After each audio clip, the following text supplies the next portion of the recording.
Halo semuanya, perkenalkan nama saya Sri Aninta Brubangun. Saya merupakan mahasiswa dari Universitas Negeri Medan dari anak jurusan Pendidikan Bahasa dan Sastra Indonesia dari kelas reguler S tahun 2023. Di sini saya ingin membuat video tentang pemaparan materi frasa dalam bahasa Indonesia, di mana tugas saya ini untuk memenuhi tugas proyek sintaksis. Terima kasih, selamat menyaksikan semuanya. Selamat pagi teman-teman, salam sejahtera untuk kita semua. Pertama-tama marilah kita panjatkan puji dan syukur kita kepada Tuhan Yang Maha Esa, karena berkatnya kita tetap dilindungi hingga saat ini. Yang saya hormati Ibu Prinawati Lestari Nabrubarus sebagai dosen pengampu pada mata kuliah sintaksis. Dan yang saya banggakan teman-teman sekalian, pada kesempatan kali ini saya akan memaparkan materi mengenai frasa dalam bahasa Indonesia, yang dimana fokus pembahasan saya kali ini kepada jenis frasa berdasarkan distribusinya. Jadi teman-teman, di dalam kajian sintaksis, khususnya frasa, kita sebagai calon guru ataupun pendidik selayaknya memahami kajian tentang frasa ini sebagai pedoman dalam pengajaran bahasa Indonesia. Langsung saja, yang pertama, apa sih pengertian dari frasa?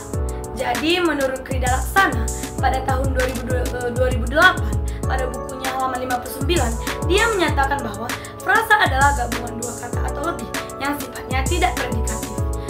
Gabungan itu dapat rapat dan renggang. Misalnya, gunung tinggi adalah frasa karena merupakan konstruksi non-predikatif. Konstruksi ini berbeda dengan gunung itu tinggi yang bukan frasa karena bersifat predikatif. Sedangkan menurut Abdul Chair pada tahun 2008 pada bukunya halaman 39, dia berpendapat bahwa frasa dibentuk dari gabungan dua kata atau lebih dan mengisi salah satu fungsi sintaksis. Jadi teman-teman dapat disimpulkan bahwa frasa adalah suatu konstruksi yang terdiri atas dua konstituen atau lebih yang dapat mengisi fungsi sintaksis tertentu dalam kalimat, tetapi tidak melampaui batas fungsi kausa atau dapat dikatakan frasa itu non-predikatif. Jadi sebagai contohnya kita dapat melihat pada kalimat kakek dan nenek membelikan baju tidur untuk adik. Konstruksi kalimat tersebut terdiri atas frasa yang hanya dapat mengisi salah satu fungsi sintaksis. Contohnya terdapat frasa kakek dan nenek, baju tidur untuk adik. Selanjutnya, yang kedua, bagaimana jenis frasa berdasarkan distribusinya?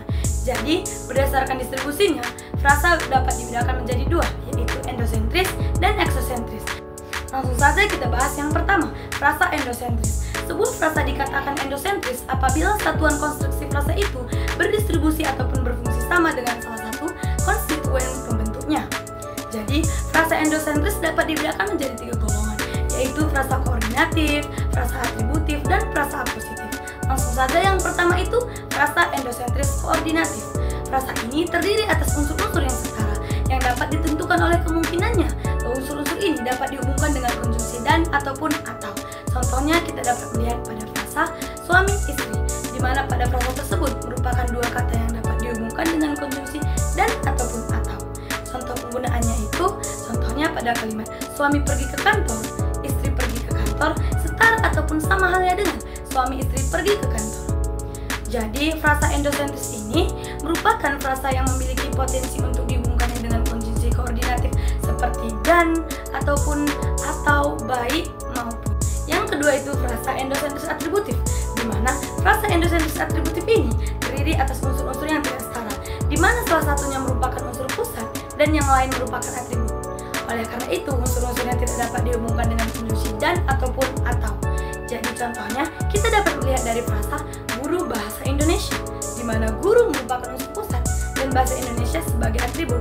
Jadi contoh penggunaannya kita dapat melihat dari guru bahasa Indonesia itu baik sekali, sama halnya ataupun setara dengan guru itu baik sekali. Jadi apabila unsur atributnya dihilangkan, maka orang-orang juga akan tahu bahwa dia guru. Akan tetapi jika unsur pusatnya yang dihilangkan, maka makna kalimatnya akan tidak terterima. Jadi atribut tersebut berguna untuk menjadi pelengkap dan penjelasan dari kata yang diikutinya. Jadi frasa endosentris atributif ini frasa yang terdiri atas unsur-unsur yang tidak setara.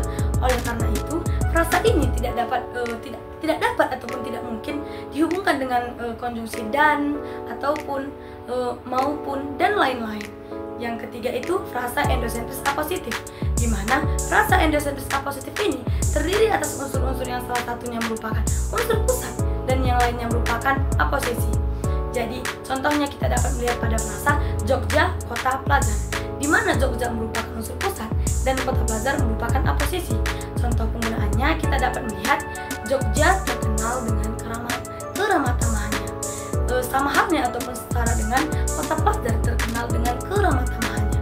Jadi, di mana Jogja dan kota Blazar merupakan hal yang sama.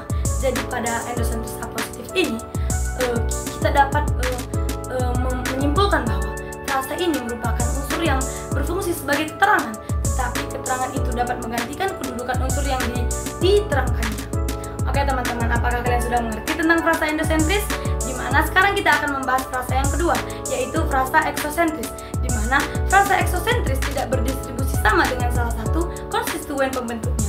Dimana berbeda dengan endosentris tadi, dimana frasa eksosentris ini adalah frasa yang tidak memiliki distribusi sama ataupun setara dengan salah satu unsurnya. Artinya tidak ada unsur frasa ini yang dapat menggantikan unsur lainnya dalam kalimat tanpa mengubah makna kalimat secara signifikan. Contoh kalimat kita dapat melihat pada kalimat nasi saya makan dan buku itu dibaca, dimana dalam kalimat di atas nasi dan buku adalah kata benda, sedangkan makan dan dibaca adalah kata kerja. Dimana frasa eksosentris ini memiliki struktur kata benda dan kata kerja, sehingga kata benda menjadi fokus kalimatnya. Mungkin cukup sekian dari materi yang saya dapat sampaikan pada kali ini. Saya berharap dari apa yang saya sampaikan bisa bermanfaat untuk kita semua.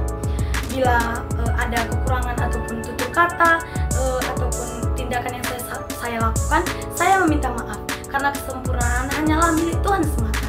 Saya ucapkan terima kasih. Selamat pagi untuk kita semua. Sampai jumpa.